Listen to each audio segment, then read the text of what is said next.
Hello everyone, welcome to Liam's Lyceum. I'm your host Liam, aka Himbar, and today I'm going to be doing another tag for you.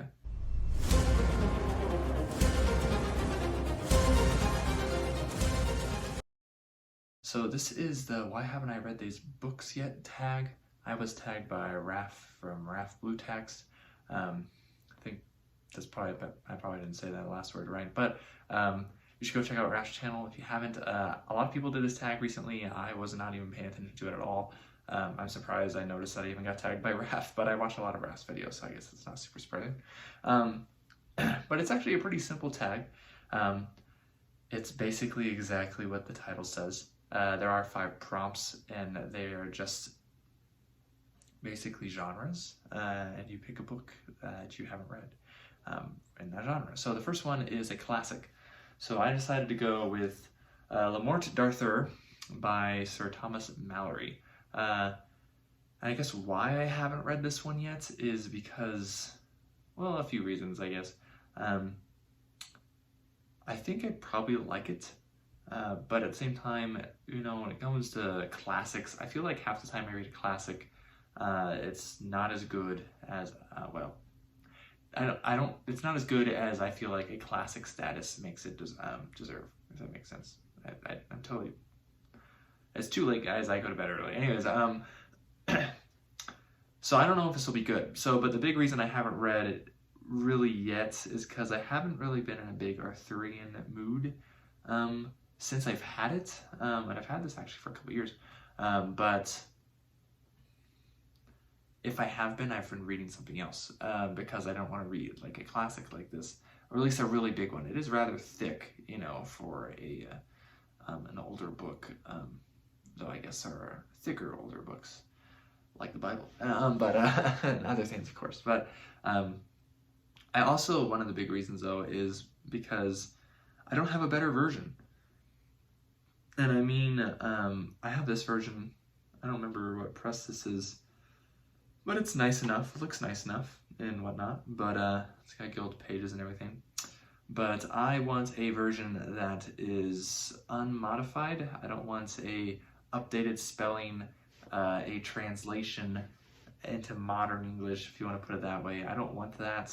This is from a time period in English where I feel like I could probably get through it in its original language relatively easily, and I don't have that version. I think it's rather annoying when you have, especially late Middle English text being updated into modern English. It's like, it's English, guys. Like, if you, at least for native English speakers, I feel like it should be pretty simple.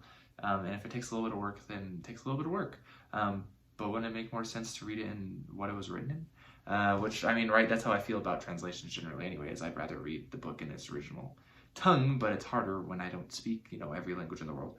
So that if I had a version that was not made easy for modern readers, I would read that actually probably pretty quickly, but I don't have one. So that's one of the big reasons I have not read Lamorte d'Arthur. And then the next category was fiction. I think apparently most people have been interpreting this as literary fiction, so I decided to go with Memories of Ice by Stephen Erickson. Look, I have my bookmark in it waiting for me, sitting at the prologue. It's past the Dramatis Personae. And, well, okay, this is definitely literary fiction in my mind. I really enjoyed Dead House Gates when I read it earlier this year, and I'm really looking forward to Memories of Ice, but the big reason I haven't read it is, one, because it's a big book, and also because I've gotten to a point with some authors that I really just want to enjoy the books, and I have this weird, like, I don't know, like, I'm a big mood reader, and sometimes with authors I'm like, I really want to take it all in, right? And so, in fact, the book I could have put on this list and would have, but I started it yesterday as of recording this, was Night Side Long Sun by Gene Wolfe, which I actually have right here since I'm reading it without the dust jacket on. And I just want to enjoy it. So I haven't gotten to a point where I'm like, yeah, I really just want to read Memories of Ice, and I just want to focus on Memories of Ice and take my time. I probably could. I think it'll likely happen soon. It really just depends. So, but it is such a thick book. I'm afraid of that at some point while I'm reading this book, since I know it'll take a while, that I will think that I'll lose interest, which is less likely to happen because of how much I enjoy Dead House Gates, but is still a possibility. Since I stopped Dead House Gates for like 5-ish months after getting like 200 pages in. That was for different reasons though, so I don't think that'll happen in Memories of Ice, but I'm really looking forward to Memories of Ice when I finally get to it, but mostly because I want to be able to focus on it, and I kind of want to like savor the fact that I haven't read it yet, if that makes sense. Kind of like Gene Wolfe, like with Gene Wolfe stuff, like specifically, like the reason I took forever to start Night Side of the Long Sun was because I knew once I started it, and once I had finished The Long Sun, then I would never be able to read Book of the Long Sun for the first time again, and that's just kind of sad, because Gene Wolfe, in his case, he's dead, so I will finish all of Gene Wolfe's works at some point, and there will be no more Gene Wolfe to read. Erickson's still alive, so I don't have that problem. And so anyways, but that is one fiction book, I guess, that I will hopefully get to at some point. Hopefully sooner rather than later. As far as nonfiction goes, I have this really stinking heavy book. It's not as thick as Memories of Ice, but it's way heavier. And that is Formative Britain by Martin Carver. I got this one as a birthday gift, I believe, just earlier this year, actually. It had been on my list of books I wanted to read for quite a while. This one actually got recommended to me by, I always feel like I mess up his name. Professor Howard Williams, I believe, Archaeodeath. He has a YouTube channel, actually. If you're into like archaeology, there's a good chance you follow him on YouTube. He is an expert on like burial and stuff like that, and as well as like Offa's Dyke and other things. He recommended this one to me. I talked to him, chatted with him a few years ago, and just asked about like some general reading.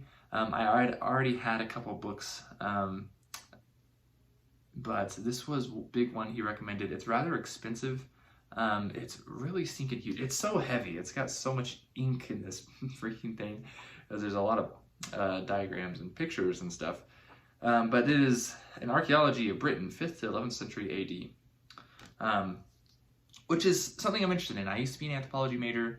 I liked that stuff a lot. I have always been more interested in the language side of things, which, anthropology does cover linguistics, I guess specifically be like anthropological linguistics, but I think a lot of my problems was I like philology, specifically Germanic philology, things dealing with like Old English, Middle English, and other related languages, and my problem was when I listen to like philologists, they have no clue what any of the archaeology is. Tom Shippey is actually pretty good at knowing some of it, but it's the other way around too. When you read an archaeologist's work, they don't know any of the philology, or they know very little of it, at least. And so I kind of want to be like, well, I want to be an expert on both, so I can know what I'm actually talking about. That's a lot of work though, and I'm an expert on either. So, but this is a big book that I wanted to read, probably for its general amount of information, and a broad array of, what is that? How many centuries is that? Anyways, several centuries. And it is the time period I'm interested most in, mostly because my interest in language stems from my own language. I do like studying other languages than I do, but the idea that, I speak English, so I want to know English as well as I can, basically. So that takes me back to Old English generally, right? And so that is the time period right here that was spoken. Though it, of course, focuses more on the anthropological side of things. Okay, and then genre fiction was the fourth category. I have here Greyhawk Adventures, Artifact of Evil by Gary Gygax, who is the creator of Advanced Dungeons & Dragons, co-creator of Dungeons & Dragons. This is the second in the Gore the Rogue series, the last to have the Greyhawk logo on it. A big reason I haven't read this is because the book is in terrible shape. Oh, well, you can tell, but this book is like falling apart. And part of the reason I don't want to read it is because I don't want to break the book any more than it's already broken. There are no Kindle versions of this book. There is no audiobook of this book. They're kind of expensive, so I haven't been able to get a second copy either. But I really want to read it. And another reason, though, I haven't read it is because I read this in the summer of 2021, right before I started my channel, and I really like the sword and sorcery vibes of like a more sword and sorcery leaning D&D setting. You can get some of that a little bit in like Forgotten Realms, for example. Maybe some in Dragonlance. I haven't read any that have any sword and sorcery vibe in Dragonlance, but maybe there are some there too. And probably some other settings have something like that. But I really like Dark Sun, I imagine probably does, but I don't know. I haven't read any of those yet either. I really like that that vibe, that setting of like sword and sorcery type thing going on. But at the same time, I read a lot more stuff that's classically called sword and sorcery since then, particularly like Fritz Leiber's Fafhrd Grey Mouser and Michael Moorcock's Elric Saga, which both were heavily influential for the Gord the Rogue series. Gord the Rogue is basically the Grey Mouser. And later in the series, I think even starting here, you really get into like an Eternal Champion aspect, which is very much based off Elric. In Gygax, I mean, wore his inspiration on his sleeve, and which is fine. I think I will enjoy these. But again, part of the reason also is because I look at my book, and every time I pick it up, I feel like I'm going to hurt it. I mean, like the top part right here, it looks like it's going to fall off, honestly, if I just bend it slightly, and the spine looks like it's just going to crumble to dust. So that's half the reason I haven't read Artifact of Evil, as far as genre fiction goes. And then the book I've had the longest on my shelf, haven't read. I'm not 100% sure this is the book, but it's the one that came to mind, and when I was looking at my shelves, which are admittedly a huge mess, it was the one that still stood out to me for one I've had for a really long time and have yet to read. I know for sure it almost certainly isn't the oldest one I found on my shelves, but that is Dawnrise by Christopher Husberg. Actually got to talk to Chris at Fanix, which is pretty cool. I really enjoyed the first 4 books, but at the same time, they have a magic system that is a magic system. In some ways, it's not very hard. It's rather soft for a harder magic system. Maybe you could put it in the middle somewhere. But it also has like cool vampires, and it's dark fantasy, and I like that stuff. I'm a sucker for vampires. So for whatever reason, though, there was a point in my life where I read a certain amount of books, and a lot of those book series didn't have the last book in the series at the time, and I haven't finished any of those series since those last books have come out.